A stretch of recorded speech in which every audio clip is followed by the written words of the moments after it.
মুম্বাইয়ে নির্বাচনী প্রচারেও প্রসঙ্গ উঠল সেই রোহিঙ্গা।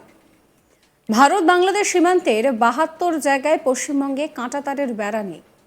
কেন্দ্রীয় স্বরাষ্ট্রমন্ত্রী অমিত শাহজি এবং ভারত সরকার বারবার চিঠি দেওয়ার পরও বিএসএফকে জমি দেয়নি বাংলার মুখ্যমন্ত্রী মমতা বন্দ্যোপাধ্যায়।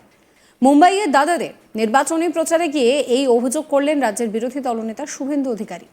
তার দাবি, ভারত বাংলাদেশে এই অরক্ষিত সীমান্ত দিয়ে রোহিঙ্গারা দলে দলে ঢুকে পড়ে বাংলায় এবং একই সঙ্গে ঝাড়খণ্ডেও জনবিন্যাস বদলে দিচ্ছে। পাশাপাশি মহারাষ্ট্রেও এই রোহিঙ্গারা মিলেমিশে গিয়েছে বলে দাবি করেন শুভেন্দু অধিকারী। শুভেন্দু বলেন যে রোহিঙ্গারা ঢুকে আপনাদের চাকরি, রেশন, জমি সব নিয়ে নিচ্ছে।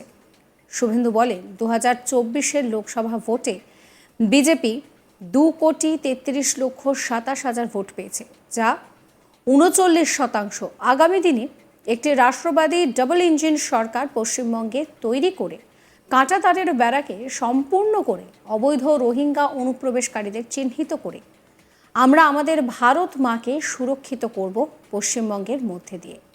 শুভেন্দু আরও বলছেন যে মুম্বাইয়ে এই আসন্ন নির্বাচন ভীষণ গুরুত্বপূর্ণ। শুভেন্দুর মতে লোকসভা ভোটে ইন্ডিয়া জোট 99টি আসন পেয়েছিল। বিজেপি একার তুলনায় সেই আসন অত্যন্ত কম, কিন্তু তা সত্ত্বেও ইন্ডিয়া জোটের নেতারা যে ভাষণ দিচ্ছিলেন তাতে তারা উদ্বিগ্ন হয়ে পড়েছিলেন। শুভেন্দু বলেন মহারাষ্ট্রের সঙ্গে বাংলার অনেক মিল রয়েছে। তার মতে মহারাষ্ট্রের বিরোধী মহাবিকাশ আঘাডি অর্থাৎ এমভিএ এই জোটের সঙ্গে পশ্চিমবঙ্গের শাসক দল তৃণমূল কংগ্রেসের অনেক মিল রয়েছে, কারণ পশ্চিমবঙ্গের শাসক দল পরিবারতন্ত্রে বিশ্বাসী, আর মহারাষ্ট্রের বিরোধী জোটও সেই পরিবারতন্ত্রেই বিশ্বাসী। কি বলছেন শুভেন্দু অধিকারী, শুনুন। বাংলাদেশ এবং ভারতের যে বর্ডার আছে ৭২টি জায়গায় কাঁটাতারের বেড়া নেই। পশ্চিমবাংলার মুখ্যমন্ত্রী মমতা ব্যানার্জি, কেন্দ্রীয় মাননীয় স্বরাষ্ট্রমন্ত্রী অমিত শাহজি বারে বারে অনুরোধ করার পরেও, ভারত সরকার চিঠি লেখার পরেও বিএসএফ কে জমি দেয়নি, কাঁটাতারের বেড়া লাগানো যায়নি। এর ফলে রোহিঙ্গারা দলে দলে এই সীমান্ত এলাকা দিয়ে ঢুকে পশ্চিমবঙ্গের ডেমোগ্রাফি তো চেঞ্জ করছেই, ঝাড়খণ্ডের ডেমোগ্রাফি তো চেঞ্জ হয়ে চলছেই, এমনকি মহারাষ্ট্রের বিভিন্ন শহরে আপনাদের মধ্যে মিশে গিয়ে আপনাদের রেশন, আপনাদের জমি, আপনাদের কাজ সব নিয়ে নিচ্ছে এরা। তারপরেও আমরা পশ্চিমবঙ্গে এবারের লোকসভা ভোটে কেবলমাত্র সনাতনী এবং জনজাতিদের সমর্থনে 2,33,27,000 ভোট পেয়েছি, যার পার্সেন্টেজ হলো 39%। আমরা আগামী দিনে একটি রাষ্ট্রবাদী ডবল ইঞ্জিন সরকার পশ্চিমবঙ্গে তৈরি করে কাঁটাতারের বেড়াকে সম্পূর্ণ করে অবৈধ রোহিঙ্গা অনুপ্রবেশকারীদের চিহ্নিত করে আমরা আমাদের ভারত মাকে সুরক্ষিত করব পশ্চিম বাংলার মধ্য দিয়ে। আমি আপনাদেরকে বলবো যে এই নির্বাচন অত্যন্ত গুরুত্বপূর্ণ, কারণ লোকসভা নির্বাচনে কংগ্রেসের নেতৃত্বাধীন ইন্ডি জোট তারা মাত্র কংগ্রেস ৯৯টা আসন পেয়েছে, ১০০ পেরোয়নি। আর টোটাল ইন্ডি জোটের যা সিট তার থেকে একা বিজেপির সিট বেশি। তাতেও যেভাবে তারা আরম্ভ করেছিল ঠকাঠক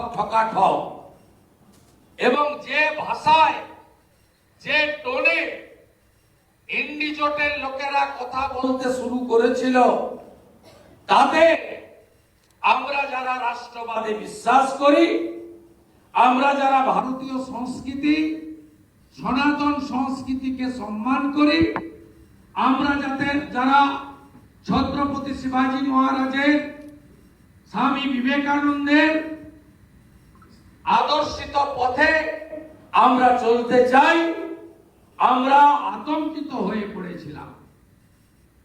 হরিয়ানার জয় একটা মাইলস্টোন ভারতবর্ষের রাজনীতিতে।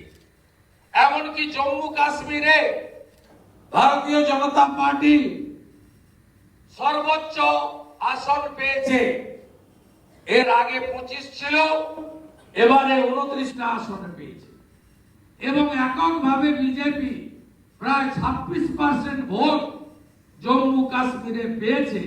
তাই হরিয়ানা এবং জম্মুর জয় আমাদেরকে উৎসাহিত করেছে। আমাদের পশ্চিমবঙ্গের অত্যাচারী শাসক যারা 2001 বিধানসভা ভোটের পরে ভারতীয় জনতা পার্টির বিধানসভার প্রার্থী মানস সাহা সহ 57 জনকে খুন করেছে। পোস্টপল ভায়োলেন্স এখনো অব্দি বিজেপির 235 জন भाजपा कार्यकर्ता शहादत वरण किया है बंगाल का धरती में। इतना अत्याचारी शासक अब देश का कोई प्रदेश में नहीं है। পশ্চিম বাংলার যে শাসক তার সঙ্গে এখানকার যারা এমবিএ জোট আছেন তাদের অনেক মিল আছে। পশ্চিম বাংলার শাসক পরিবারবাদে বিশ্বাস করেন, এখানেও যারা আছেন তারাও পরিবারবাদের বিশ্বাস করেন।